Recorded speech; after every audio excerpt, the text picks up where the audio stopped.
वीरू इथं काय करतोय ग?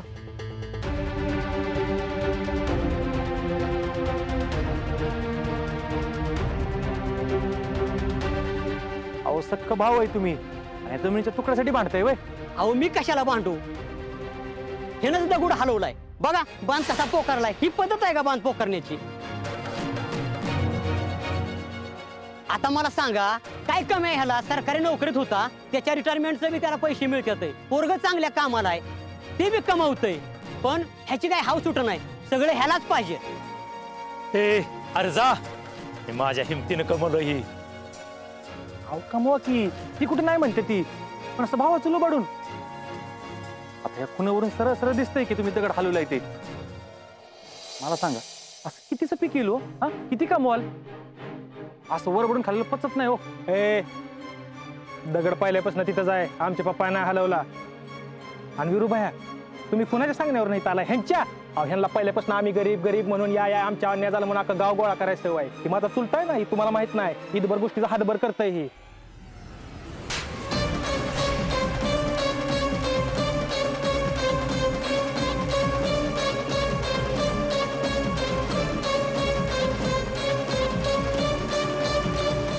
मदत माग करीन, काळीच काढून देईन. माझ्यासमोर खोटं बोलायचं नाही.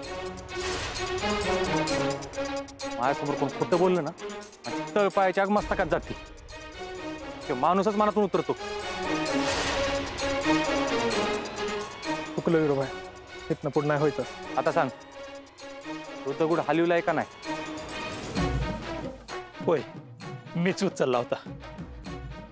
जिथले तिथे लावून देतो. चल र, उचल.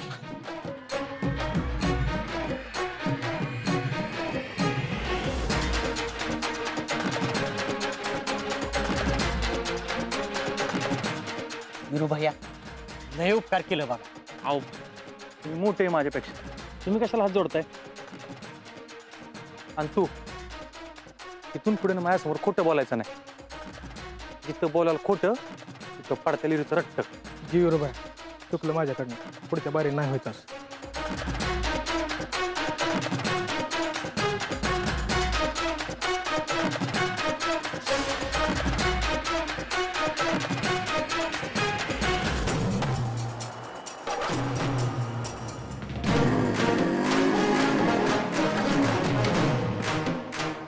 ओ मॅडम, मॅडम, ओ मॅडम, अहो इथं काय करताय तुम्ही? मला तिकडे घरी तेवढी कामं पडल्यात माहिती का? चला बसा.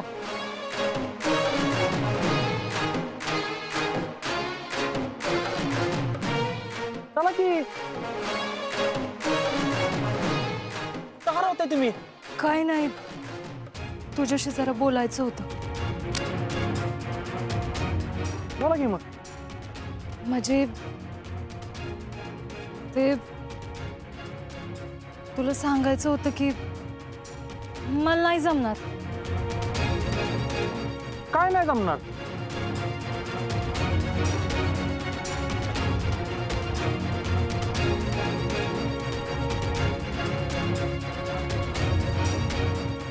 तुझ्या घरी काम करायला नाही जमणार. म्हणजे माझ्यामुळे 2 घरात 2 गावात हाणामाऱ्या होत्यात आणि मला नको येते, तर मला नाही जमणार. अहो मॅडम, काय झाले तुम्हाला? ते कॉक तू अंकुशराव काय बोललाय का? हा मॅडम, मॅडम, ओ मॅडम.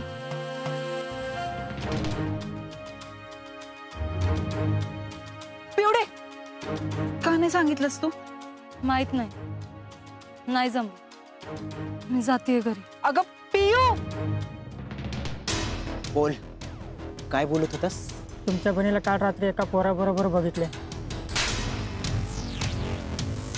आमच्या बहिणीबद्दल इज्जतीत बोलायचा? जगुदा, खरं सांगतो जगुदा, तिच्याबद्दल एकही चुकीचा शब्द तोंडातून निघता कामा नये. बोल, कोणाच्या सांगण्यावरून करतोय सगळं? कोणाच्या सांगण्यावरून नाही, खरंच बोलतोय.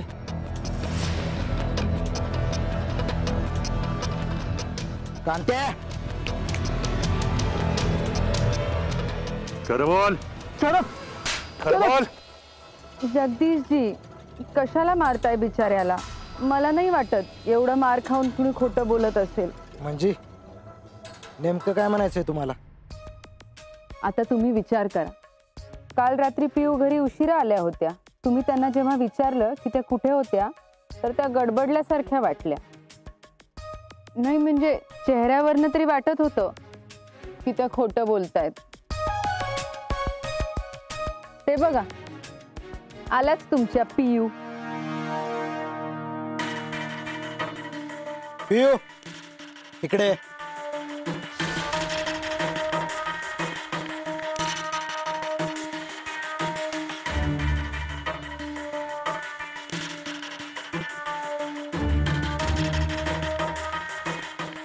हीच होती का ती? हो.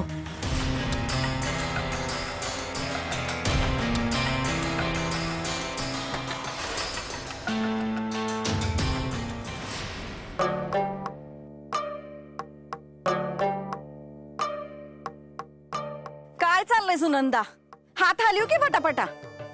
सुनंदा तुझ्याच्यानं एक काम धड होईना झालंय. हा आतली हातरून कचरा फरशी पुसायची अजून. अगं मगाशीच घेतल्या फरशी पुसून. अगं फरशी पुसतीस का कापड फिरवतीस नुसतं? धुळीचा खत चढलाय त्याच्यावर नुसता. दुसऱ्यांदा फरशी पुसलीस तर काय जीव जाणार आहे वे? सकाळ दुपार संध्याकाळ 3 टाइम गिळतीस ना? काय एका टाइमवर भागतं तुझं? चल फरशी पुसून घे लवकर. आईनं कुठं कुठं करायचं? एवढं वाटतंय ना वा? मग तू करू लाग. तू बी काय कामाचं नाहीस म्हणा. काल पोरगी आणलीस कामाला, नुसतं तोंड दाखवून गेली ती, परत आलीच नाही. आपल्याला झेपत नाही तर एवढा मोठेपणा कशाला करायचा? तुझ्यामुळं 1.5 दमडीच्या दीपी पुढे हातापाया पडायला लागतंय मला. वहिनी आणलं बघायला. दीपे कुठे होतीस ग कालपासनं? मला तर करमतच नव्हतं बाई. बरी हाय का ग तुझी तब्येत आता? माझी कुठं तब्येत बिघडलेली? मी तर नाटकं करत होती ना. कोण म्हणलं असं? नाव सांग त्याचं. जीभच हसडते. तुम्हीच म्हणलं काकी. अगं त्याचं एवढं मनाला लावून काय घ्यायचं? आपल्या माणसांवर एवढं कोणी नाराज होतोय? तू मला माझ्या घरातल्या सारखीच आहेस. जा बघू तुझ्या हातचं स्पेशल चहा बनवून आण माझ्यासाठी. जा. आणते. पण तुम्ही कुठेतरी बाहेर चाललेलं दिसताय काकी. झालं आता जाऊन काय फायदा? आता माझं काम होत नसतंय. सगळ्या दिवसाची वाट लागणार. काकी साहेब गाडी तयार आहे. चला.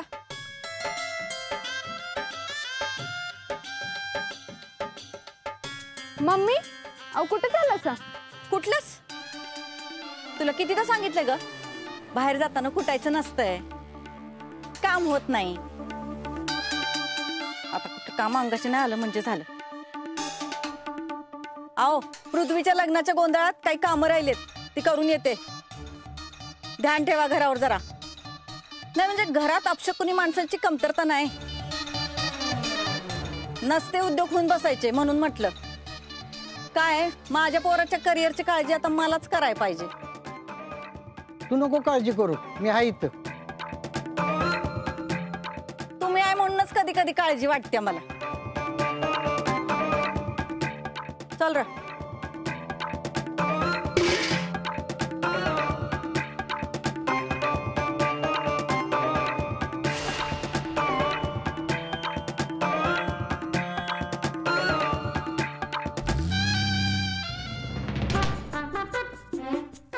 काय झालं वीरू भैया?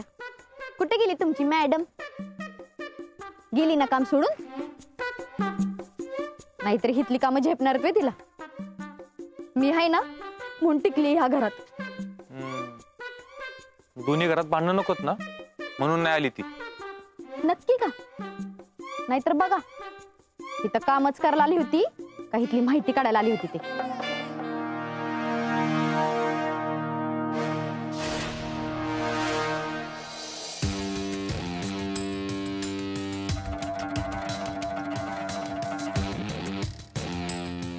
आम्हाला जी काय माहिती मिळाली ती खरी आहे का? काय विचारतोय आम्ही? काल रात्री तुम्ही कोण? नाही डॅडी, असं काही नाही. आम्हाला खात्री होतीच की आमची लेक अशी वावगा अजिबात वागणार नाही. तुमचं बंधुराज त्यांना कावेळ झालेल्या माणसागत सगळं पिवळं दिसतं. आम्ही तुम्हाला फ्रीडम देतो, तुमचा लाड करतो हे त्यांच्या डोळ्यात खुपतं, म्हणून ते अशा कांड्या पिकवतात. तसं काही नाही डॅडी, ते जग्गू दादाला माझी काळजी आहे ना, म्हणून तो तसा वागतो. आणि मी त्याला समजवलंय, त्या माणसानं त्या दिवशी जिला पाहिलं ती मी नव्हती. तुम्ही कुणालाही काही समजून सांगायची गरज नाही. आम्हाला चांगलं माहिती आहे आमचं कुठलं रक्त चांगलं आहे आणि कुठलं वाया गेलंय ते. डॅडी, तुम्ही असं का विचार करतात? तुम्ही बघा, एक दिवस जग्गू दादा असं काही काम करेल ना की तुम्हाला त्याचा अभिमान वाटेल. ह्योच फरक आहे तुमच्यात आणि त्यांच्यात. त्यांचं पाऊल वाकडं जरी पडलं तरी तुम्ही त्यांची बाजू घेता आणि ते तुमच्यासारख्या पोरीच्या मागं पाळत ठेवून असतात कुत्र्यासारखं. आमची पोरगी कुठं जाती, काय करती, अरे हे बघायला आम्ही आहे की. आणि आम्हाला खात्री आहे आमची पोरगी कधीच आमच्या मनाविरुद्ध वागणार नाही. नाही ना वागणार? नाही वागणार डॅडी. ठीक आहे, जावा तुम्ही.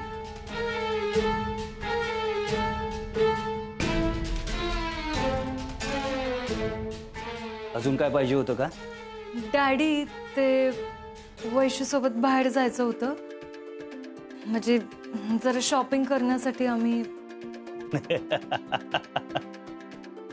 अहो मग त्यात एवढं घाबरून सांगण्यासारखं काय? बिंदास जावा, पण लवकर घरी या. होय. गाडी घेऊन जावा आमची. ठीक. Good morning. गुड मॉर्निंग शोना मॅडम. साहेब, आम्ही आल्यापासून घरीच आहोत. घरात बसून बसून खूप कंटाळा आलाय. म्हटलं जरा बाहेर जाऊन गाव फिरून यावं ह्यांच्यासोबत. नाही, मला नाही जमणार, मला जरा काम आहे. ओके, ठीक आहे, मग मी एकटीच जाईन. इथे रिक्षा कुठे मिळेल? अहो शोना मॅडम, तुम्ही या घरच्या पाहुणे आहेत. हा, ही गाडी तुम्ही घेऊन जावा. धरा. डॅडी. यो, तुम्ही दुसरी गाडी घेऊन जावा. नाही, राहू द्या, जाईन माझी. पियो, पियो. हे असं आहे बघा, लहानपणापासून लय लाडागोडात वाढली आमची पियू, त्यामुळे जरा हरकत नाही. गाडी तुम्ही घेऊन जावा. पिऊ तर येत नाहीये, तुम्ही चला ना आमच्या बरोबर फिरायला. आलो असतो, पण एक महत्वाची मीटिंग आहे. तुम्ही म्हणत असाल तर कॅन्सल करतो. नको नको नको, तुम्ही जा, मी संध्याकाळी इथेच वाट बघेन तुमची. ठीक आहे, येऊ.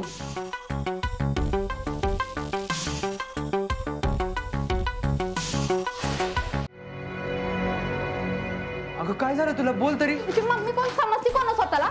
जे काय करते ते तिलाच कळतंय. आम्हाला देवानं अक्कलच नाही दिली. हा, त्यांच्या मुलाचं वाटोळं होणार आहे ते माझ्यामुळे होणार आहे. माझा पायगुण चांगला नाही. जेव्हा बघावं तेव्हा समोर आले की तोंड वाकडं करतात. माझा पायगुण चांगला नाही. हा, अगं तू कशाला मम्मीचं बोलणं मनाव घेते? असं कसं मनावर घेऊ नको. माझ्यामुळं तुमचं पद गेलं असं म्हणते तुमची मम्मी. अगं सोड तो विषय, तू शांत हो बघू.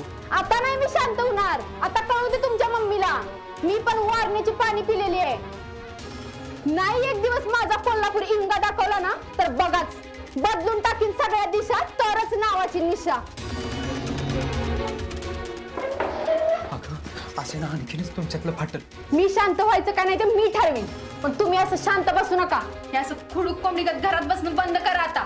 तुम्हाला जर राजकारणात तुमचं नाव करायचं असेल ना तर वीरू भाऊजींसारखं लोकांच्या मदतीला पळा. त्यांच्या अडचणी तुम्हाला समजल्या पाहिजेत. समजतंय का काही? अगं हो, पण मला कोण काय सांगतच नाही तर मला कशा कळणार? आणि लोकांना जाऊन आपण कसं विचारायचं की तुमच्या अडचणी काय सांगा बरं?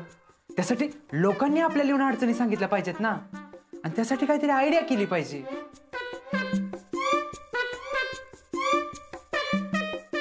हो, ऐका, माझ्याकडे एक आयडिया आहे. अगं मग सांग की लवकर.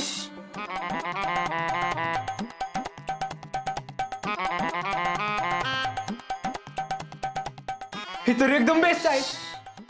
हे तर एकदम बेस्ट आयडिया आहे. असं जर झालं ना तर मला कुठं जायला लागणार नाही आणि सगळी लोक माझ्याकडे येतील. बघितलं का वारण्याच्या वाघिणीची कमाल. माहित तर आता तर मला विश्वासच पटला की माझ्या मम्मीची चॉईस एकदम परफेक्ट आहे म्हणून. मम्मीची म्हणजे तुमची नाही. अगं म्हणजे माझी चॉईस आहेस तू. राहू द्या, लय लाडात येऊ नका, जरा कामाचं बघा. आपल्या आयडियावर आपण काम करायला पाहिजे, म्हणजे लोकांनी बी कळलं तुमची चॉईस किती भारी आहे ते. आणि वीरू भाऊजींकडे जाणारी लोक सगळी तुमच्याकडे येतील. कळलं का?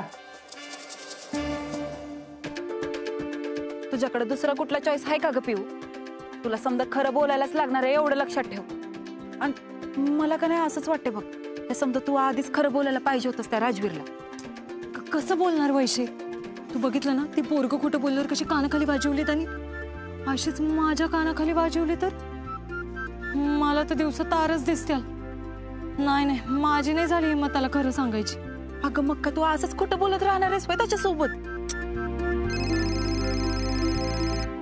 यो बघ, त्याचाच फोन आलाय. अगं उचल की मग. याड लागलाय का? आणि उचलून काय बोलू? अगं उचलून बघ तरी.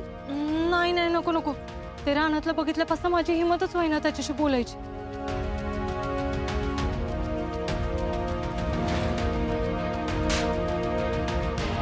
तुमच्याच घरी निघालेलो. कशाला? मी बोलली ना तुला मला तुझ्या घरी काम नाही करायचं म्हणून. अगं पण का ते तरी सांगा की. का ते हिच्यामुळं.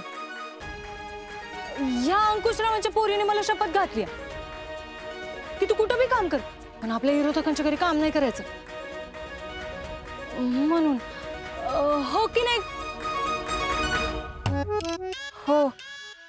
ही कसलं होय? जाऊ दे, चला आपण तुम्हाला दुसरीकडे काम बघू. अरे पण आता दुसरीकडे कुठे मिळणार ना मला काम? योक ती मी बघतो की. तुम्ही नका टेन्शन घेऊ. हा चला. मॅडम,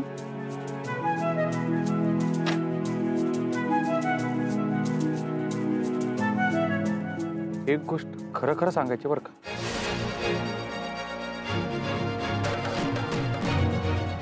अजिबात खोटं बोलायचं नाही बरं का.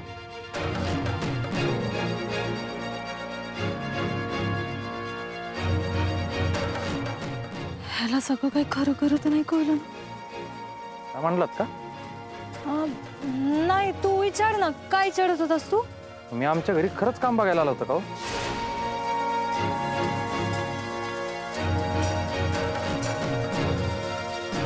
आमच्या घरातली माहिती काढायला आलता. अरे नाही, खरंच मी कसली माहिती काढायला आली असणार. शपथ खोटं नाही बोलत. मला वाटलंच होतं की तुम्ही असं काय करणार नाही म्हणून. अहो तुमच्या चेहऱ्यावरच कळते ना तुम्ही कसल्या खरे ते. अहो तुम्ही खोटं बोलूच शकत नाही.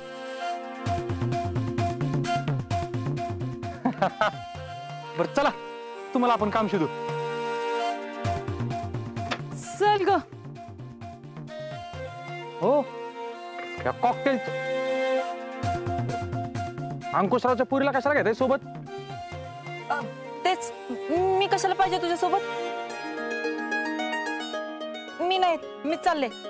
अगं पण तुला कळायला नको का की मी कुठे काम करतेय ते? यानी मला कुठे बी काम लावलं तर? बरोबर, ठीक आहे, या माझ्या मागणं. हा.